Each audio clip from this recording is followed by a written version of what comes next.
हे मेरे मन तू सदा धन्य कर यहोवा को, हे मेरे मन तू सदा।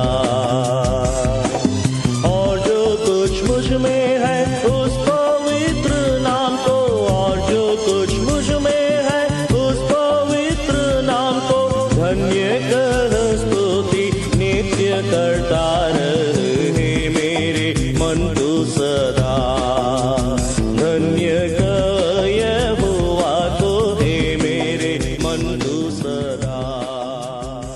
परमेश्वर के पवित्र नाम की स्तुति हो। आज के आराधनात्मक मनन में आप सबों का हार्दिक स्वागत है। आज के मनन के लिए हम कुरिन्थियों की पहली पत्री 11वां अध्याय के 23 से लेकर 26 तक के पदों को पढ़ेंगे, क्योंकि ये बात मुझे प्रभु से पहुंची और मैंने तुम्हें भी पहुंचा दी कि प्रभु यीशु ने जिस रात पकड़वाया गया रोटी ली और धन्यवाद करके उसे तोड़ी और कहा, ये मेरी देह है जो तुम्हारे लिए है, मेरे स्मरण के लिए यही किया करो। इसी रीति से उसने बियारी के बाद कटोरा भी लिया और कहा, ये कटोरा मेरे लहू में नई वाचा है, जब कभी पियो तो मेरे स्मरण के लिए यही किया करो। क्योंकि जब कभी तुम ये रोटी खाते और इस कटोरे में से पीते हो तो प्रभु की मृत्यु को जब तक वो ना आए प्रचार करते हो। हमारे उद्धारकर्ता प्रभु यीशु मसीह की मृत्यु को स्मरण करने के लिए और प्रभु भोज में से भाग लेने के लिए एक और धन्य दिन प्रभु ने हमारे जीवनों में जोड़ा है, इसलिए हम प्रभु को धन्यवाद देते हैं। पढ़े हुए वचन के भाग में 2 बार प्रभु ने कहा, मेरे स्मरण के लिए यही किया करो। प्रभु चाहते हैं कि हम उसको स्मरण करें और विशेषकर हम उसकी मृत्यु को स्मरण करें। पुराने नियम के निर्गमन के पुस्तक 12वां अध्याय में इस्राएलियों के छुटकारे के संदर्भ में परमेश्वर ने कहा कि ये छुटकारे का दिन पीढ़ी से पीढ़ी तक तुम्हें स्मरण दिलाने वाला दिन होगा। एक मेमना वहां पर वध किया गया, उस मेमने के लहू से इस्राएलियों का छुटकारा हुआ। संहार करने वाले दूत के तलवार से इस्राएली बच गए और प्रभु चाहता है कि वो दिन तुम्हें स्मरण करना है। प्रभु यीशु मसीह कहता है कि मेरी स्मरण में यही किया करो। आज हम जब उसके मृत्यु को स्मरण करते हैं, उस मृत्यु में जो दर्द था उसको हमें स्मरण करना है। वो एक दर्दनाक भयानक मृत्यु था। निर्गमन के पुस्तक 12 अध्याय में उस मेमने के संदर्भ में परमेश्वर ने कहा कि उसका लहू चौखटों में लगाना है और उसके मांस को आग में भून कर खाना है। उस मेमने का सिर, पैर और आंतड़िया समेत आग में भून कर खाना है, कच्चा या पानी में पकाकर नहीं खाना है। प्रभु यीशु मसीह के दर्द को वर्णन करने वाले एक चित्र है वो। प्रभु यीशु मसीह के एक एक अंग में आग बरसाया गया। परमेश्वर का क्रोध का आग, उस आग में से प्रभु यीशु मसीह गुजर गया। वो हमारे लिए दुखी पुरुष बन गया, कुचला गया, मारा गया, कड़वापन का कटोरा उसने पिया।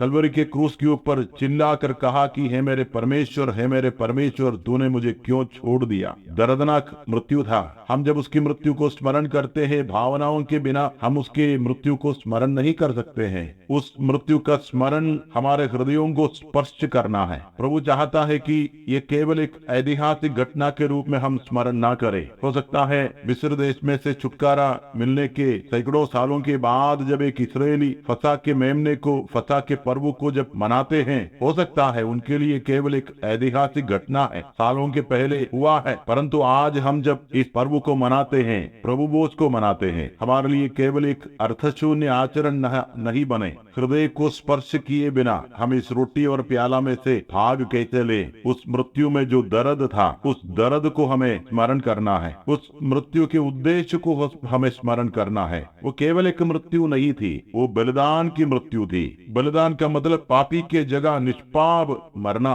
केवल एक ही बलिदान हुआ है मानव के इतिहास में, यीशु मसीह ही बलिदान है। बाकी सब शहीद हो सकते हैं। यीशु मसीह के विषय में कुछ लोगों का मानना है कि उसकी हत्या किया गया है, पर प्रभु का वचन कहता है कि वो बलिदान है।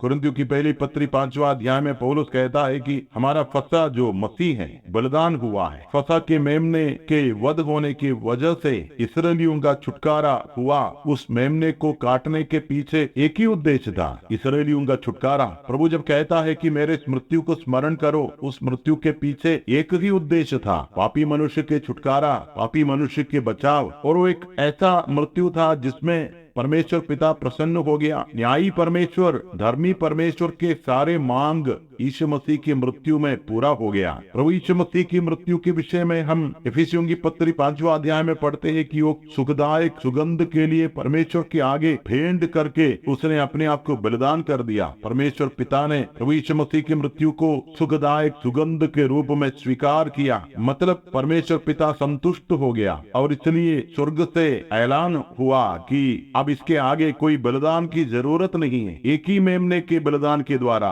एक ही बलिदान के द्वारा सर्वदा के लिए हमें उसने सिद्ध किया है। वो मेमने का मृत्यु पर्याप्त हो गया। मिस्र देश में एक परिवार के लिए एक मेमना बस वो काफी है। वो एक मेमना हमारा प्रभु यीशु मसीह का चित्र है, जिसको देखकर यूहन्ना बपतिस्मा देने वाले ने कहा, देखो ये परमेश्वर का मेमना है जो जगत का पाप उठा ले जाता है। उस मृत्यु का फल इस्राएली छुड़ाए गए। मेमना मरेगा तो तुम जिएगा, तुम नाश नहीं होगा। मेरी मृत्यु को स्मरण करो। जब प्रभु कहता है मेरी मृत्यु को स्मरण करो, हम उसके मृत्यु के परिणाम, उसके मृत्यु के फल को स्मरण करते हैं। आज हम जिंदा हैं क्योंकि वो मरा है। अनंत काल के नरक से उसने उसकी मृत्यु के द्वारा हमें बचाया है। आज हम प्रभु उसमें से जब भाग लेते हैं और प्रभु यीशु मसीह की मृत्यु को स्मरण करते हैं, ये हमारे लिए केवल एक ऐतिहासिक घटना नहीं है। रोटी हम जब तोड़ते हैं, प्याला में से हम जब पीते हैं, ये हमारे हृदयों को स्पर्श करते हैं, हमारे भावनाओं को स्पर्श करते हैं। उसके दर्द को हम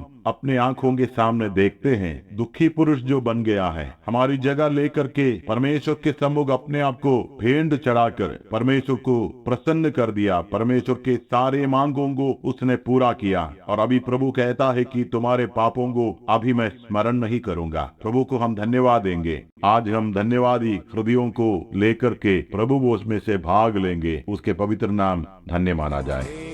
बलिदान द्वारा